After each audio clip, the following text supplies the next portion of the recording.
खुलुमबाय नोंथांमोनखौ फुंबिलिनि गोसो गोथारै बरायबाय। दिनै 13 अक्ट'बर 2020 मंगलबार।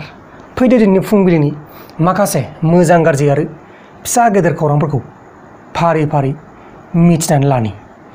गिबि खौराङा जाबाय मिरु सरकारा आसाम सरकारखौ बड' एकर्ड एबा बिटिआर एकर्डखौ गोख्रैनो मावनांगौ होननानै बुंदों आरो दा बेनिखायनो आसाम सरकारा थाबैनो मावनो थाखाय आखायाव लानाय जाबाय। जोबोर मोजां खौरां जोंनि बे बर' हारिनि थाखाय। लोगोसे आसामनि चिफ मिनिस्टार जायबा सर्बानन्द सन'वाल बिथाङा 3 किल'मिटार गोलाव फ्लाइअभारनि खुन्था गायसननायखौ दाखालिनो बेखेवबाय। नाथाय आं भिडिअ खालामनो सोलाबाखैमोन। मैयाहाय बेलासियाव खालामनो नागिरदोंमोन, नाथाय मैयाहाय बेलासियाव भिडिअ खालामनायानो जायासै मानोना आंहा गोबां उसुबिदायाव दङ। बे 4 लाइन फ्लाइअभारा मालिगावनिफ्राय लानानै मालिगावनिफ्राय जागायनानै कामाख्या मन्दिरनि गेटसिम जागोन होननानै बुंदों आरो बेनिनो मोनसे पार्टआ मोनसे दालाया पान्डुघाट थांग्रा लामासिम जागोन होननानै खौराङाव फोसावनाय जादों। गुबुन फारसेथिं कलकातायाव जानाय बिजेपिनि लिडार जायबा प्रियांकु पान्डे बिथांनि पार्सनेल सिकिउरिटि टीमनि बालबिन्दर सिंहजों आरो कलकातानि पुलिसजों बुलायनाय जाथायाव तुरबान एबा खर' खाग्रा पान्जाबिफोरा जे खायोना, बै खाग्राया गदोंमोन। दा बेखौ लानानैनो बे केसखौ लानानैनो दिल्लीनि सिख मेनेजमेन्ट कमिटिनि प्रेसिडेन्ट बिथाङा गभर्नर जायबा वेस्ट बेंगलनि गभर्नर जगदीप धनखड़ बिथांखौ लोगो हमनो नागिरदों। लोगो हमगोन थाबैनो, दिनै नङाबा गाबोननि गेजेरावनो बिथाङा लोगो हमगोन। मानोना गोबां लासिं सिं जादों सिख धोरोमखौ लानानै। दानिया फैदो गुबुन खौराङाव।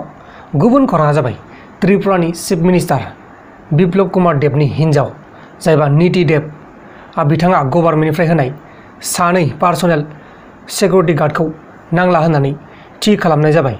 बिथाङा बेखौ फेसबुकनि गेजेराव फोरमायदों।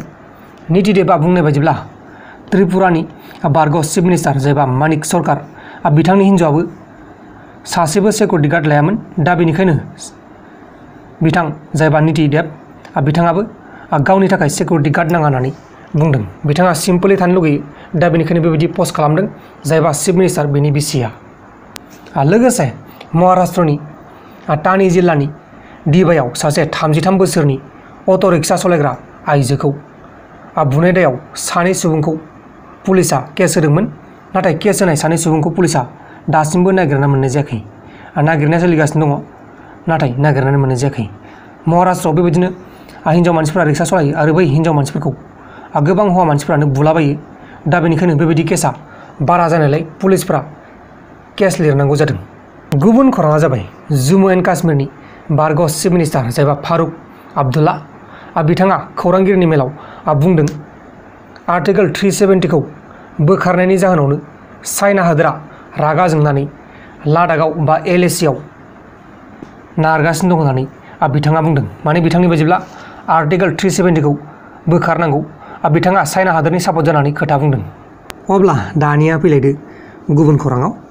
गुबुन खौराङा जाबाय क'क्राझार जिल्लानि फकिराग्रामनि गाहाय बाजाराव अर खामनानै 1 कोटि रांनिबो बांसिन धोन सम्पति खहा जानायखौ लानानै मैयाहाय बिजेपिनि लिडार जायबा रन्जित कुमार दास बिथाङा दावबायनानै खहा जाजानाय गलादारफोरजों सावरायदों। माने बिथाङा जायबा बे जाथायाव खहा जाजादों फैसा लस जाजादों बिथांमोनजों सावरायदों आरो एसे मदद खालामनोबो बिथाङा नाजागोन होननानै बुंनाय जादों।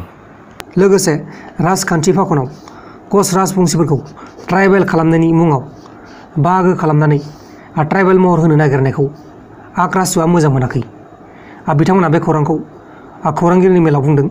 मानोना बिथांमोनखौ लानानै गोबां पलिटिकेल पार्टिफोरानो ST होगोन मा होगोन होननानै बुंगासिनो दङ आरो बेखौ बिथांमोना मोजां मोनाखै। दानिया फैदो जोबथारनाय खौराङाव। जोबथारनाय खौरां जाहैबाय BPF आरो UBPOनि दैदेनगिरि आरो माखासे सोद्रोमाफोरा BJP हानजायाव हाबनाया BPF दोलोनि जेबो खहा जाया होननानै अनजालि दैमारिया बुंदों। लोगोफोर, दिनैनि फुंबिलिनि रादाबफोरा बेखिनिल'मोन। जुदि नोंथांमोना आंनि बे भिडिअखौ मोजां मोनदों अब्ला भिडिअखौ शेयार खालाम नोंथांनि लोगोनो। दाहाय बेलासियाव मोनसे रादाब फैगासिनो दं, बेलासिनि रादाब नोंथांमोना नायबानो जाबाय। आरो दासिमबो जुदि नोंथांमोना आंनि बे प्रान्जल नार्जारि इउटुब चेनेलखौ साबस्क्राइब खालामाखै अब्ला माखौथ' मोखां नायबाय दं, साबस्क्राइब खालामदो। बाय बाय।